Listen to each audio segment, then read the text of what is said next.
Dear students, welcome to week number 6, lecture number 11 and 12. इस week की outline कुछ इस तरह से है कि सबसे पहले हम पिछले वीक यानी वीक नंबर 5 की एक क्विक रिवीजन करेंगे।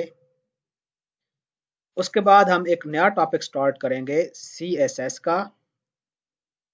CSS के इंट्रोडक्शन के बाद हम ये देखेंगे कि हम किसी भी पेज पे इनलाइन स्टाइल कैसे अप्लाई कर सकते हैं। उसके बाद हम एम्बेडेड स्टाइल को प्रैक्टिकल एग्जाम्पल की मदद से समझेंगे और आखिर में हम ये देखेंगे कि कैसे एक एक्सटर्नल स्टाइल शीट को वेब पेज के साथ लिंक किया जा सकता है।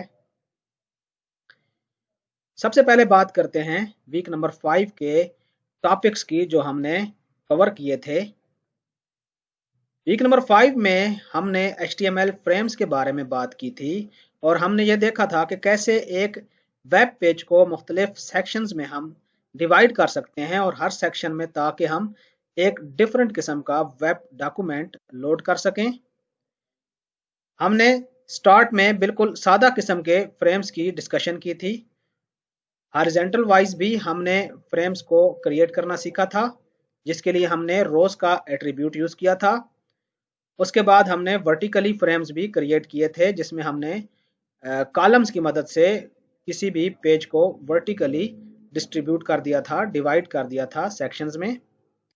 फिर हमने कॉम्प्लेक्स किस्म के नेस्टेड किस्म के फ्रेम्स भी डेवलप करना सीखे थे। फ्रेम्स की डेवलपमेंट के बाद हमने ये सीखा था कि फ्रेम्स को हम कैसे यूज कर सकते हैं नेविगेशन मेन्यू डेवलप करने के लिए। हमने टॉप और जो है लेफ्ट मेन्यू के बारे में बात की थी और उस सिलसिले में हम देखा था कि एक फ्रेम में हम मेन्यू लगा लेते थे, जबकि दूसरे फ्रेम में हम कोई भी वेब डॉक्यूमेंट या पेज रेंडर करा सकते थे। फ्रेम की डिस्कशन के बाद हमने इमेज मैप के बारे में बात की थी और मैंने आपको बताया था कि एक इमेज में मुख्तलिफ किस्म के क्लिकेबल एरियाज बनाए जा सकते हैं और उनमें से हर एक क्लिकेबल एरिया यानी हॉट स्पॉट के अगेंस्ट आप एक डिफरेंट किस्म का वेब पेज ओपन कर सकते हैं।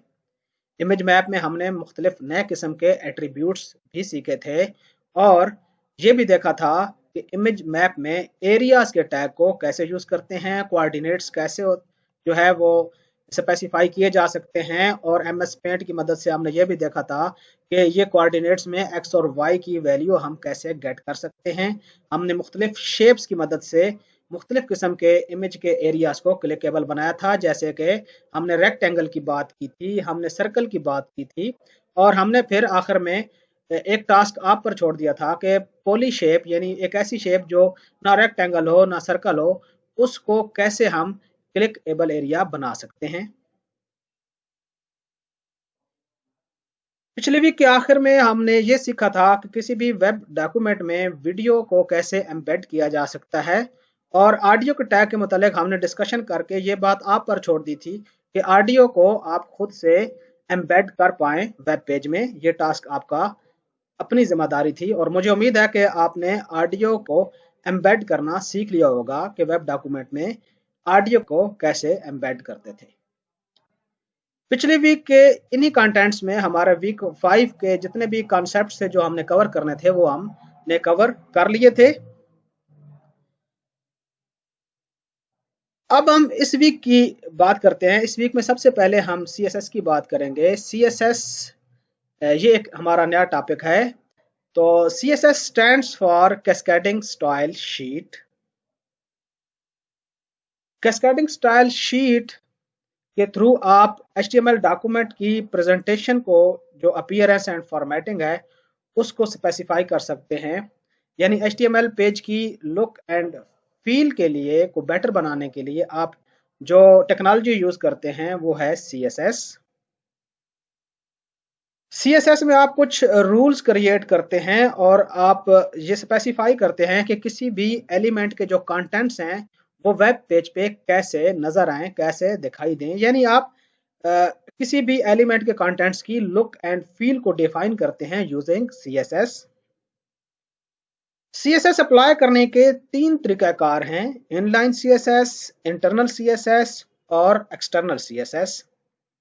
इन तीनों तरीकेकार को हम प्रैक्टिकल एग्जांपल की मदद से आने वाले वीडियो लेक्चर्स में सीखेंगे और इम्प्लीमेंट करेंगे ताकि आपको ये तीनों कॉन्सेप्ट्स बहुत अच्छी तरह से समझ आ जाएं।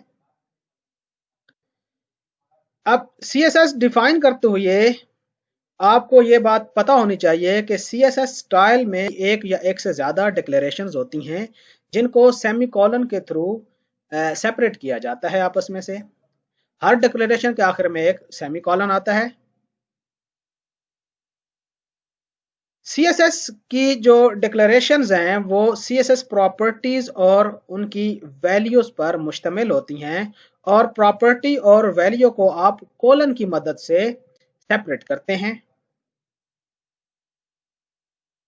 ये बात आपको पता होनी चाहिए कि बहुत ज्यादा सैकड़ों की तादाद में CSS की प्रॉपर्टीज मौजूद हैं जिनकी मदद से आप किसी भी एलिमेंट के कंटेंट्स की लुक एंड फील को चेंज कर सकते हैं।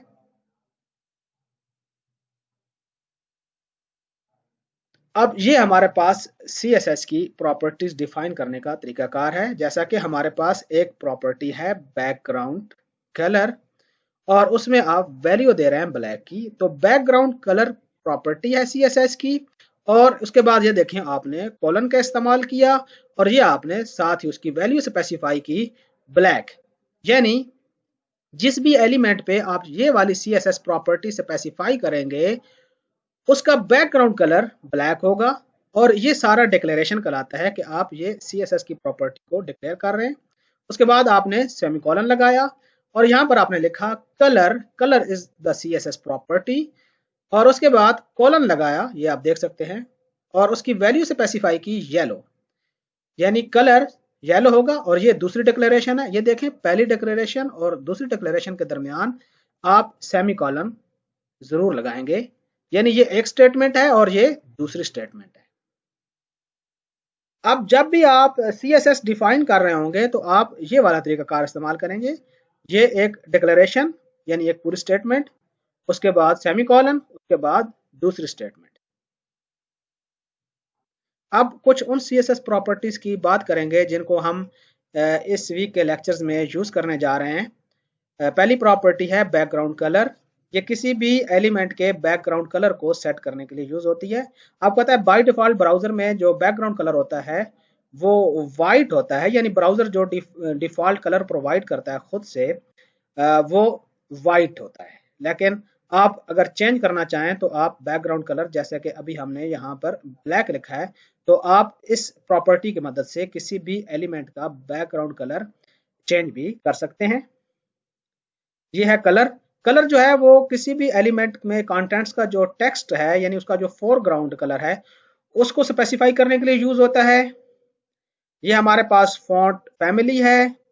फॉन्ट फैमिली में आप एक list of font family specify कर देते हैं और इसमें जो है प्रेफरेंस ऑर्डर मौजूद होता है। जैसे फॉन्ट फैमिली में आपने एरियल लिखा, कॉमा डाल के टाइम्स न्यू रोमन लिखा, तो इससे ये मुराद है कि अगर एरियल का जो फॉन्ट है उसकी सपोर्ट मौजूद है ब्राउजर में तो एरियल वाला फॉन्ट अप्लाई हो जाएगा, वरना टाइम्स न्यू रोमन वाला।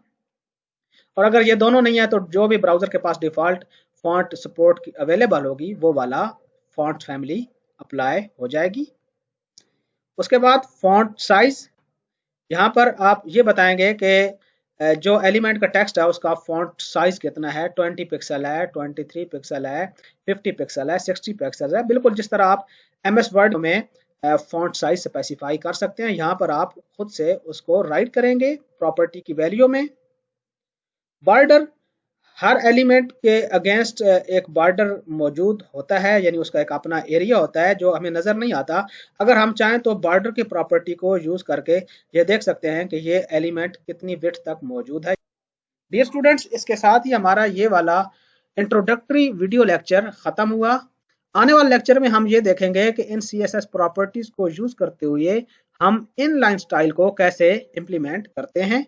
Stay blessed.